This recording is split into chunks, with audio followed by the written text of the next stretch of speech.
Hi, and welcome back to another episode of the History of Fan Anime. I'm your host, William Chow, and today's episode, another kind of fun episode for me, and one that I sort of wanted to do for a long time because I always had this notion of this theory, but I never really gone through and did all the research necessary to fulfill it. So this one allows me to to finally get an answer to a question. And what is the question you ask? Well, there was always this sort of a stigmatism that Japanese J-pop artists and that kind of stuff, they look down upon having an anime sort of musical repertoire. Okay, because they get stuck in this role of saying that you're not good enough to get a spot for like a big commercial spot or like a large sort of drama sort of program that happens in a sort of a high volume viewing viewership, good time slot. If you can't get the job to do such a song spot or whatnot, then you kind of get relegated to doing the anime theme song in the anime slot. Okay. And so that always seems to be sort of a lower level of music ability, if you will. So I always wanted to to go through and sort of see if this sort of had any validity. I also wanted to see how in respective how well does anime music really rank in the Japanese structure, like, because we obviously we watch a lot of anime, so we think that anime songs are really popular and everyone should know what anime songs are. So I've done a research, and I've got basically a program, and I'm going to do some comparison of where something should fit and give you sort of a good gauge of where Japanese animation, music, and music in general fit. Okay, and so in this episode, what I'm going to do is I've got a program in Japan, which is the year-end special for 1988. A program called the Best 10. Okay, and what they've done is for their year-end special, they've gone through and they've going to release and list the top 100 songs for 1988. Okay. And so this will give us a good idea of all the music that the Japanese was listening to in 1988. And what I'm going to do is I'm going to compare this and match this up with the Billboard 100 for the U.S. Okay, so then now you can see what identical songs you were listening to in 1988 to give you sort of a comparison to what they would be listening to in the Japanese chart. So it gives you a gauge of how popular a song would be in comparison to what you would be listening to in a sort of an identical sort of demographic, shall we say? Okay, because obviously here in North America we do get some animated songs which reach the top of the charts, especially a lot of Disney songs and that kind of stuff. For example, Frozen. Beauty and the Beast, and things like that. Of course, all always show up in the charts, right? But on a similar note, has anything else shown up on the charts? Okay, and so what I'm going to do is I'm going to go through this in basically almost like following the chart listing as they presented it on TV back in 1980 on Best 10, and then basically I'm going to stop in and clip into the video. Almost, shall we say, pop-up video like, and highlight some of the songs that of very importance because they either belong into an anime or they're the band that I've listed there is of an importance because I enjoy this type of thing. This is one of these bands that you might want to, if you're listening to this kind of music, might want to check out more of their history of what they've released, because this is even one of these key players in the 1980s that you want to listen to. Okay, so again, I broke this episode into two parts. Okay, because I don't want you to go through it all 100 in one blow. just like Best 10 did, they broke it up into the top 50 and the bottom 50. So I'm going to do the same thing. I'm going to break the episode into a top 50 of the second half of the 50s in two different episodes. So it makes it a little bit easier, and then I can put a little more content in and still hold your attention somewhat. So let's begin the top 100 of 1988. 100位から51位まで。それではまず年間ベスト10 100位です。ワンモアキッスレベッカ 26,779 点。99位ゲッツアチャンスベイブ 27,074 点。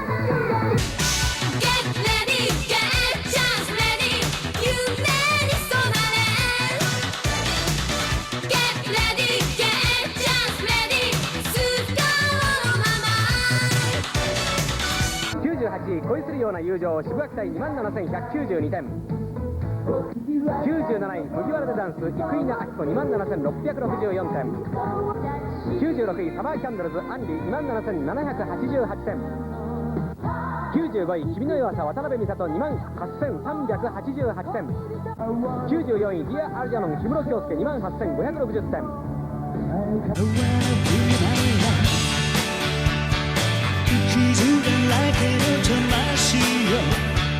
93位プリティデーの吉川晃司 28,864 点。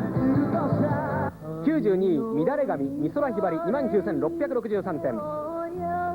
91位ウィーケンドシャッフル The アルフィー 29,814 点。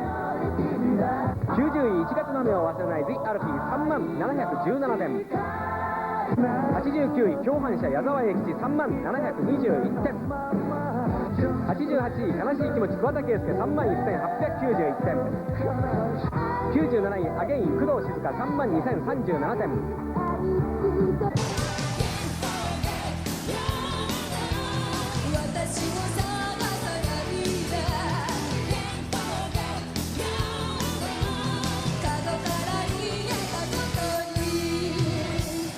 86位無釈旅情尾形大作 33,415 点。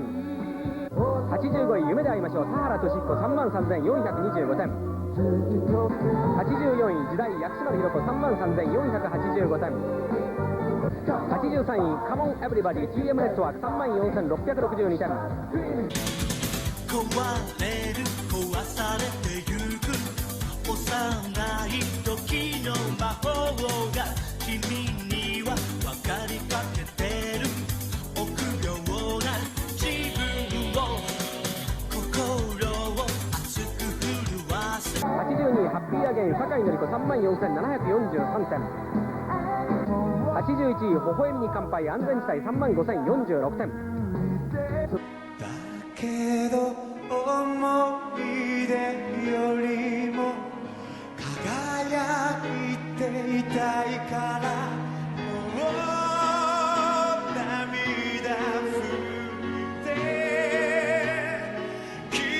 80位君を忘れない渋谷隊 35,964 点。79位ナンパ船中森明菜 36,154 点。78位アクアマリンのままでいてカルロストシキ&オメガトライブ 36,898 点。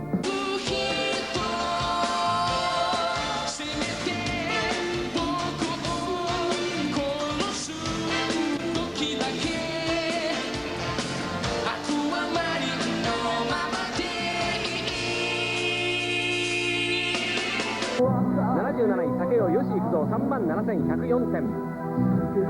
76位スターダストドリーム荻野目洋子 37,113 点。75位ビギニングチャチャ 39,598 点。今一番新しいグループチャチャ、この5人こそ時代のスーパースターです。5人の魅力がとっても素敵なチャチャは他のアイドルとは違った味を持っています。これからは時代を変える5人組チャチャに期待しています。茨城県の熊田久子さんからのリクエスト、今週第10位初登場ビギニングチャチャ。74位1億のスマイル酒井紀子 39,671 点。73位怪盗ルビー小泉京子 39,956 点。72位ウィッチーズ中山美穂 41,068 点。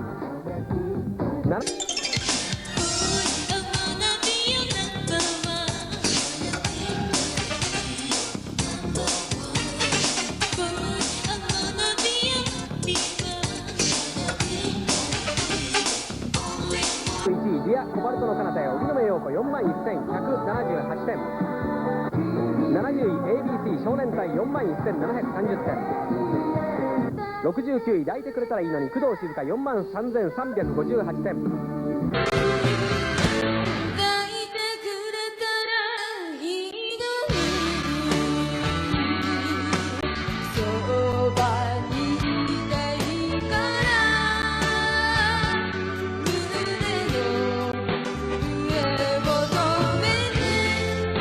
68位ナインティーン・The アルフィー43,789点。67位渚のすべて杉山清隆44,513点。66位太陽の破片尾崎豊44,536点。65位浮世川瀬川栄子44,606点。64位ストレンジャーツナイト荻野目洋子44,808点。63位風のエオリア徳永英明44,995点。62位命くれない瀬川栄子45,559点。61位米米王米米クラブ45,742点。60位ネバーチェンジ長渕剛46,173点。59位メロディー浅香唯46,534点。58位男と女のはしご酒武田鉄矢足川よしみ46,852点。57位それは黄昏一木ひろし47,105点。56位レジスタンス TM ネットワーク47,112点。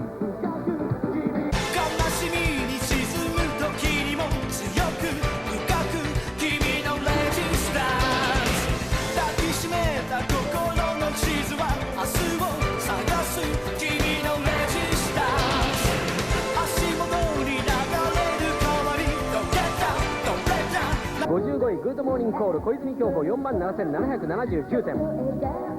54位ビリーバーゲイン浅香唯49,177点。人は傷つけ合い夢を覚えてゆくの天使じゃないこのビリーバーゲインは映画スケワンデカの主題歌としてヒットしました。今回浅香さんに当時の裏話を聞きました。53位ワンナイトジゴロチェッカーズ49,178点。52位ショーミー森川ゆかり5238点。あなたらしくもないわしくじったくらいで憂鬱なため息は似合わないはずよ。11位ハート&ソウル浜田真理54,492点。はい、以上が今年の100位から51位までだった。ありがとうございました。So what you want to do right now is you want to go below and click like and click subscribe, so that when I put up more episodes, then you can get notification when those episodes, and you will then have that opportunity to have watched at that. Okay? So until next time, see you again.